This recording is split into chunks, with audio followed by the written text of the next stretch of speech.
Okay. Yeah, that's where like the majority here. Because of that, one of these guys that came from the project. All right, thank you very much.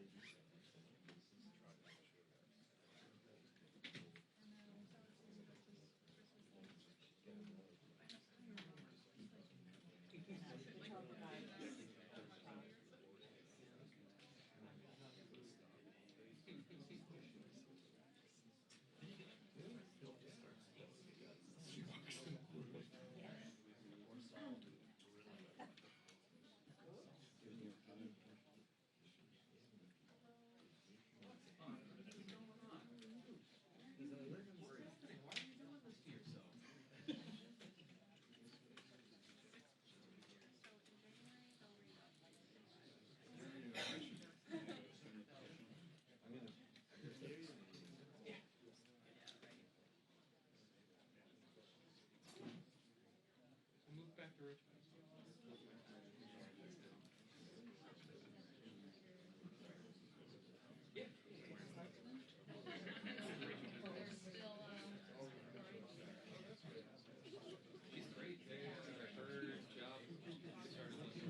Your little fate and weird David Lynch videos.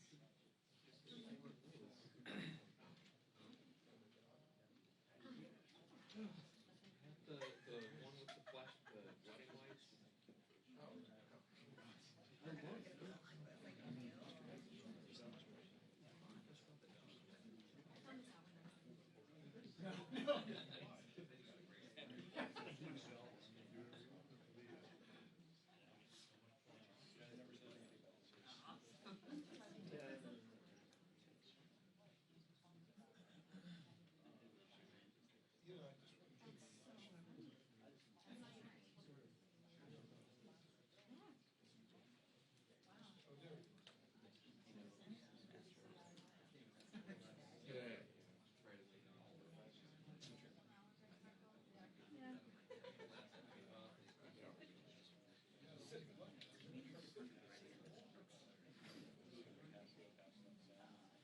It was inevitable.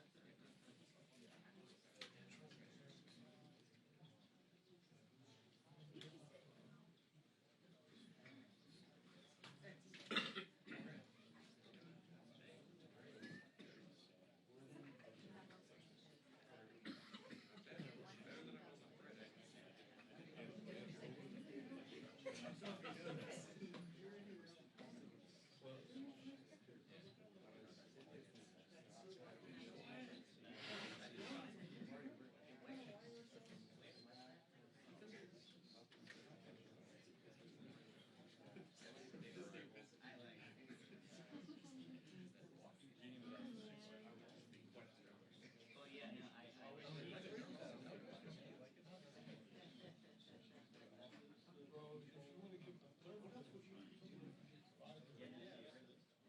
Okay, talk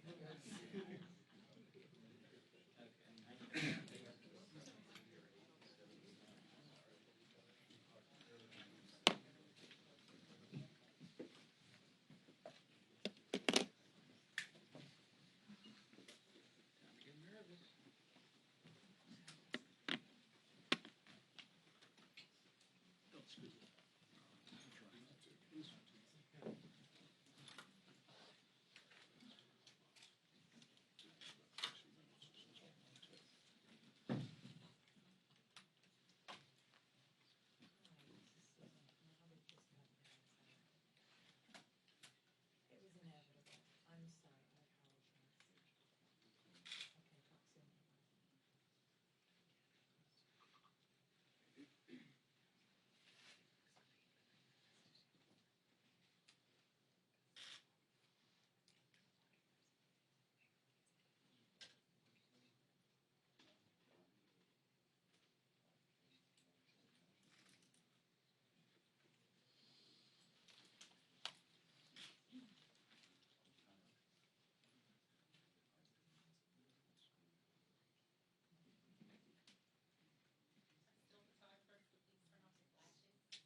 He's new.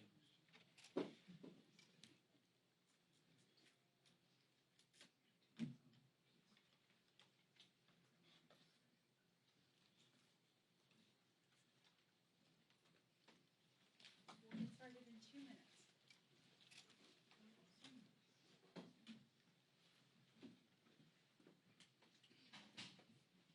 Heads up now.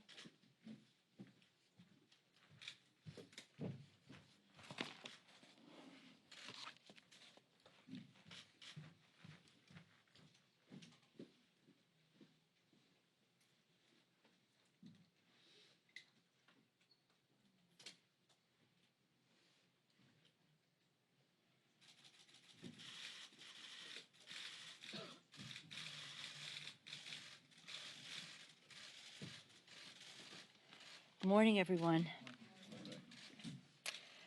It's a sad week for our country. Very prayerfully and patriotically, we had to come to a decision that had to move forward with an impeachment inquiry of the President of the United States. This is nothing that we take lightly. and in trying to balance our responsibility to protect and defend the Constitution of the United States in a way that was not divisive in our country, but uniting in our country, we wanted to have a fuller understanding of the facts. Last week, we saw something that removed all doubt as to whether we should move forward. This distinct change in the body of knowledge that we had on which to make a decision. So when people say to me, what made you change my mind? I didn't change my mind. I've always been on the course of finding the facts as we honor our Constitution. And the facts are these: that the President of the United States, in his actions in a telephone call with a head of state, betrayed his oath of office, our national security, and the integrity of our elections. This is about the facts. This is about the Constitution of the United States. And we have to make judgment in an inquiry as we go forward. There are some in our caucus who think, let's just have an impeachment. No, we have to have an inquiry to further establish the facts. There is no rush to judgment, and in some ways we are a jury, open to what might be exculpatory or not. But every day, the sadness grows because the disregard for our Constitution that the President has becomes more clear. I'll just read from the complaint, which is now public, but which I saw yesterday when it wasn't. The complaint states that the White House tried to lock down all records of the call, especially the word-for-word transcript. That gave the whistleblower reason to believe that they, the White House, understood the gravity of what transpired in that call. The complaint reports a, quote, repeated abuse of an electronic record system designed to store classified, sensitive national security information, which the White House used to hide information of a political nature. This is a cover-up. This is a cover-up. Let me just say a word about whistleblowers. First, let me say how proud I am of our members in our caucus for the thoughtfulness that they have brought to this. Some with their own timing, others like our freshman Democratic defense members with their beautiful statement earlier in the week after seeing what their letter alleged about the president. I also want to salute our 6 chairmen. They've done a remarkable job. Adam Schiff is holding forth now. Chairman Cummings, let me say a word about him. Chairman Cummings is an expert on inspectors general and on whistleblowers. So in addition to all of the other oversight responsibility that his committee has over all of government, in this particular case, he has been a great intellectual resource on it. Whistleblowers play an important role in our government in revealing wrongdoing that they see.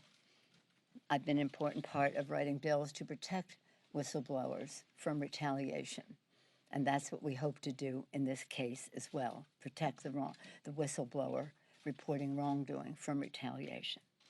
Mr. Nadler is a master of the Constitution. Congresswoman Waters, a strategic thinker, and has her case before the courts now in the Deutsche Bank case, along with Mr. Schiff in that case. Chairman Neal with his case in the courts on the president's taxes. Mr. Engel, part of the Foreign Affairs Committee, which has jurisdiction in terms of this telephone call as well. But it is an intelligence matter, and it is focused in the Intelligence Committee. I just want to say again on whistleblowers, whistleblowers are important, and the intelligence community specifically, and I use their word, has publicly recognized the importance of whistleblowing in pointing out wrongdoing and the importance of protection of whistleblowers. So here we are with another example of violations of the Constitution on the part of the president. A continuing discussion that we've been having with him, and I was very pleased that the Senate voted to reverse their decision to take $3.6 billion from military construction and spending it on his wall. We will have that vote today in our caucus for the reversal of that decision. So as we go forward and still continue with our day-to-day work on, yesterday we had a big rally. We all wore black to mourn those who've been lost to gun violence. We asked the president to pay attention to that. I pray for him and his family and their safety. I also pray that he cares about the safety of other people's families in our country. The first 200 days, and now it's more, of this Congress, we've passed very significant legislation consistent with our promise to the American people in last year's campaign, for the people agenda, to lower the cost of health care by lowering the cost of prescription drugs, to increase paychecks by building the infrastructure of America in a green way, cleaner government. Well, on the first two, prescription drugs and infrastructure, hopefully we can have some bipartisan cooperation. Cleaner government, I don't think so, but we will persist with that. So, and again, with all of the agenda that we have sent over to the Senate, we would hope that they would listen to the people where over 90% of the American people support common sense background checks contained in H.R. 8 that is over there. That list goes on. So we are doing our work. We are legislating for the good of the American people in a way that tries to find common ground. We are investigating, as is our responsibility. We are litigating. And now we have no choice but to ask for an impeachment inquiry based on the president's actions. Yes, ma'am. Thank you. I wondered how this information, this complaint, affects the push for impeachment. Many Democrats are saying that they now like to see at least a vote in the committee in October on articles of impeachment. Does that change your timeline? Does that match up to your timeline? Our consensus in our caucus is that we will proceed under the auspices of where this matter is relevant, and that is in the Intelligence Committee. The timeline relates to how the committee proceeds, and our timeline will spring from them. There is consensus, though, in our committee, in our caucus, about how we have proceeded and focused on our oath of office is to protect and defend. This is a national security issue. The actions taken by the president lifts this into a whole new terrain, a whole level of concern about his lawlessness. So the timing will relate to the committee. And on the content, would you personally like to see potential articles of impeachment being drawn up specifically focused on you? We're not talking, the committees, when the committee finishes its work, and we have the work that has already been done by other chairs, there will be some determinations about how we proceed. But I'm not going to go into that today. Yes, ma'am. Have you all decided that the impeachment inquiry is going to be narrowed and focused specifically to Ukraine, and what the committees are directed to focus on? The committee, the inquiry and the consensus in our caucus is that our focus now is on this allegation. Now we're seeing the evidence of it, and why the president thinks that this is exculpatory. Well, maybe he doesn't know that word. That the president thinks that this proves his innocence only goes to show how further he doesn't understand right from wrong.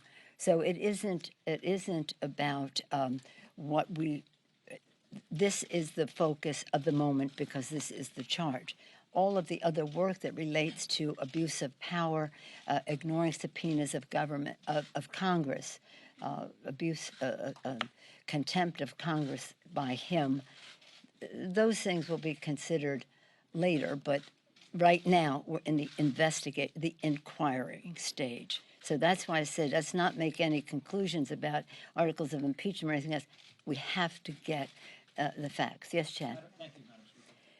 You were the top Democrat on the Intelligence Committee for many years. Yes, I was. You were part of the process of writing the statute that created the DNI here. Yes. DNI testified this morning that this was unprecedented. That's and right. that he had delayed the release of the whistleblower complaint because it was such a unique animal here. He says there was good reason why he did that. Based on your background in intelligence and crafting the DNI statute, is that acceptable to you? No, I think what the DNI did was broke the law. The law is very clear. The DNI shall convey the complaint to the intelligence committees, not the whole Congress, to the intelligence committee. Carefully balanced to protect our intelligence and to protect the whistleblower. So he has to convey it. And if the complainant is coming to the committee, he or she, whoever the DNI is the person who establishes the terms under which they would come to protect our intelligence and also protect any information that the whistleblower may convey from any Espionage Act charges. So this is wrong. And the very idea that the subject of the complaint is who he went to find out it was okay to go forward, I think is Do you wrong. think there was something nefarious behind that? The reason I know, maybe I think you'd have to ask him. I don't think it's nefarious. I just think it's wrong and it's against the law. Yes, Scott? Is there evidence, Madam Speaker, in this complaint of a cover-up by the White House? There are actions that are cover-up. Yeah, when you have a system of electronic storage for information that is specifically for national security purposes, and you have something that is self-serving to the president politically, and decide it might not be, you might not want people to know, and you hide it someplace else, that's a cover-up. Is there no other explanation for that action?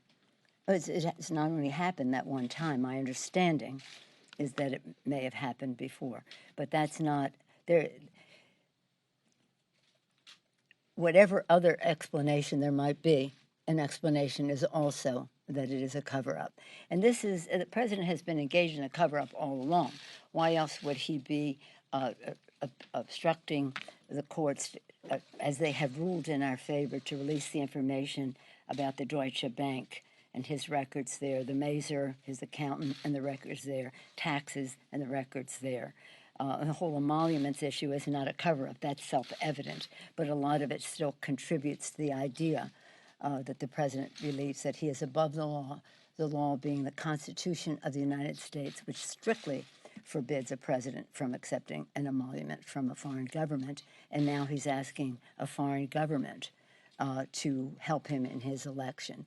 The president, as I have said, I respect the role of the president is to speak to foreign leaders, and sometimes their conversations have a level of confidentiality that is appropriate. It is not the role of the president to shake down foreign leaders for his own political purpose, using withholding taxpayer money to do so.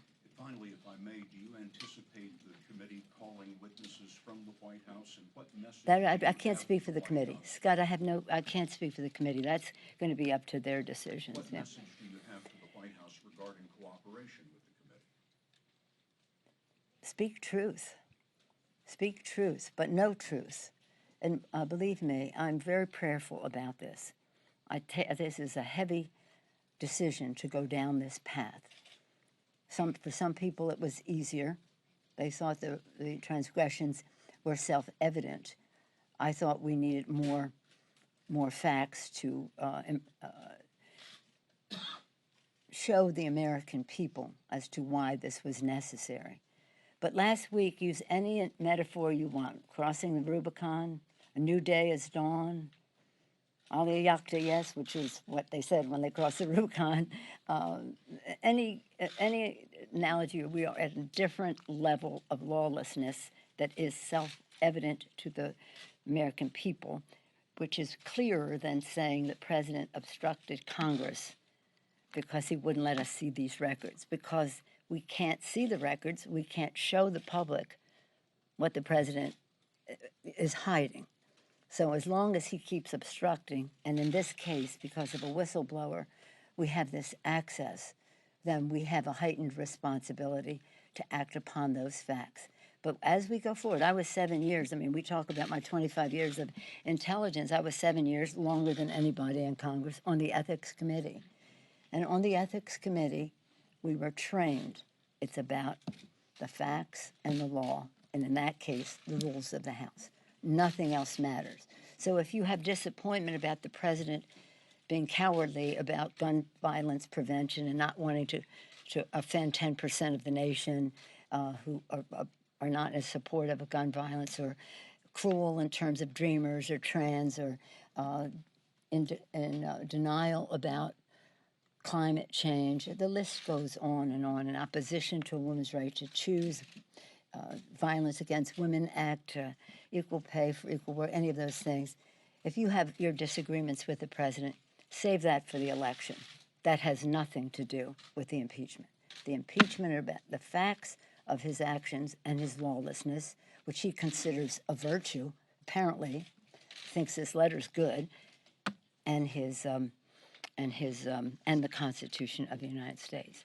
Our founders, you know the story, last week, of all days, September 17th, Constitution Day, a day we observe and celebrate our Constitution, the beauty of it all, system of checks and balances, Bill of Rights, freedom of the press, the guardians of our democracy, the ability to amend the Constitution to expand freedom. Thank God they did that. As we observe the adoption of our Constitution, that very day, the word broke of the president's betrayal of that Constitution. So it's heartbreaking, but nonetheless, it's our responsibility.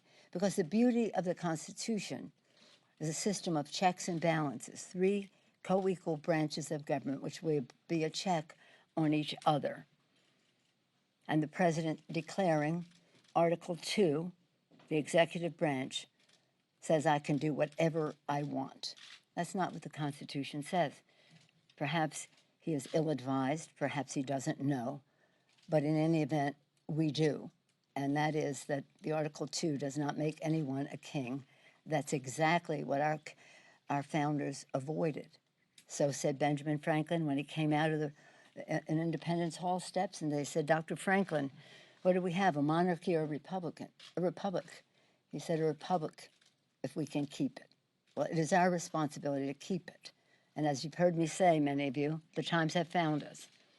As Thomas Paine said of our founders, the times have found us. He said that then, we say it now. Not that we place ourselves in a category of greatness of our founders, but in a time of urgency to protect and defend the Constitution for our democracy that they fought hard to win and brilliantly established in the Constitution of the United States. Really? Last question. Yes. Just to go back to expeditiously, you have said you would like this process to move expeditiously. Have you given the committee chairman any deadline? No, no, no. The facts will determine the timeline. And also, Madam Speaker, you did speak with the president on Tuesday morning before Yes. you announced your decision. Was there anything else on that phone call that was notable or that gave you anything to think about moving forward? Well, when the president called that morning, he called to talk about gun violence protection, and he said things were really moving, and I would be really happy with how the Democrats and Republicans were coming around. I said, I don't know what Democrats you're talking about. We've sent our bill over 200 days ago. 100 people die a day, 47 of them children or teenagers, and every day that goes by, that list grows. We had called him, Chuck Schumer and I, a couple Sundays before when it was exactly 200 days. That meant 20,000 people had died. So I pointed that out to him again. And he said, well, we're going to be making progress and this or that. But as I said on that Sunday before, and I said here, I pray for your family, Mr. President, for their safety, and I do. I pray for the president all the time. And I pray that he will receive an illumination to let him know that he has a responsibility for the safety of other families in our country. But in any event, on that particular call, he was telling me how well things were moving forward, and it was pretty soon I would hear what he and whoever else were deciding. So I said I would look forward to that. Then he changed the subject to what would be coming next, and how perfect his conversation was. How perfect his conversation was with the head of state. I don't want to go into. I'm telling you what is already in the public domain. I don't like to go too far into a conversation with the President of the United States and the Speaker of the House. That's an historic call. It's an historic call, and I don't usually go out and say that I just had this call and this is what it was about, unless it's in the public domain, which that is, and I can confirm that. But the president didn't seem to see what was wrong. I did remind him of my 25 years of intelligence and that he was now in my wheelhouse on the subject. So that's what that was. Let me just say, in case anybody's interested, we're moving ahead on the U.S.-Mexico-Canada agreement. We're, again, hoping to be on a path, a continuing path to yes. Yesterday in our caucus in the morning, that was the subject, the presentation of our working group to our caucus to hear what some of their observations were back. And in the afternoon, we had a caucus and we talked about H.R. 3, which is our lower prescription drug cost now legislation, which is receiving rave reviews from everyone except the pharmaceutical industry, which is spending millions of dollars misrepresenting what it is. But it's very important. It's going to be transformative. It's going to lower cost, not only for our seniors by giving negotiating power to the secretary to negotiate for lower prices for Medicare, but that those prices would apply in the private sector as well. And it has provisions that will stop the abuse of our paying 4, 5, 6 times as much for the same prescription drug as are sold in other countries. It puts a cap on what seniors will be required to pay for prescription drugs that is much less than where it is now and less than what the Senate is proposing. So it will be transformative, and it will be acted upon by the committees of jurisdiction, Richie Neal in Ways and Means, Frank Pallone doing a great job in Energy and Commerce, and Bobby Scott in the Education and Labor Committee. This is very, very important. And some of you have heard me say that on a campaign trail I've seen grown men cry because of the cost of prescription drugs and how debilitating it is to them, both from a health standpoint, if they can't afford the drugs, but also from a financial health standpoint. So we continue to move forward on meeting the needs of the American people and making progress for them. And that's what's important to them, what we do and how it affects their daily lives. So that's our responsibility. At the same time, we take an oath to protect and defend the Constitution. We can do both. Thank you. Thank you. I think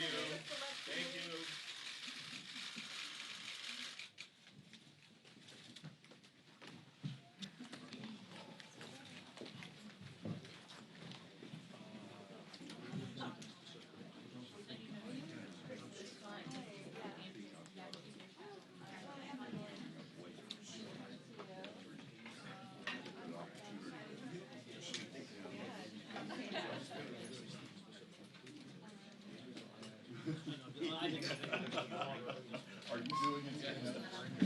yes, US 68 guns.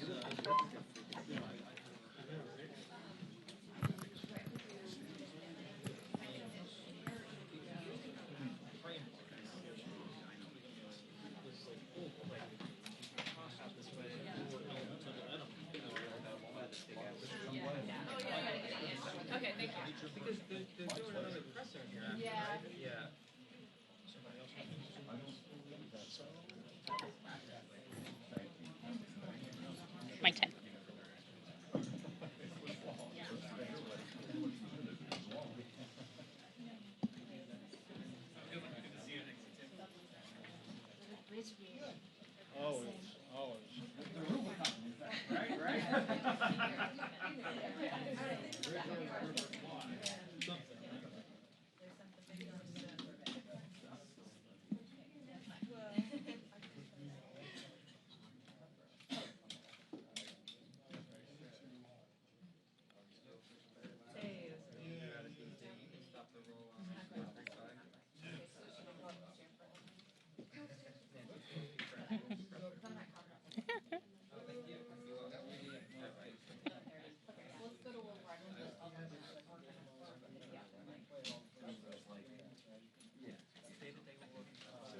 You okay?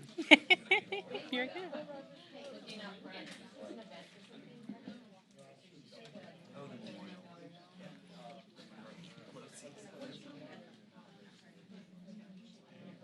You guys ready? Mic check. 1, 2, 3, 4, 5, 6. HVC Studio A. 11:30 press conference with need a white? Okay. Need white balance or you good?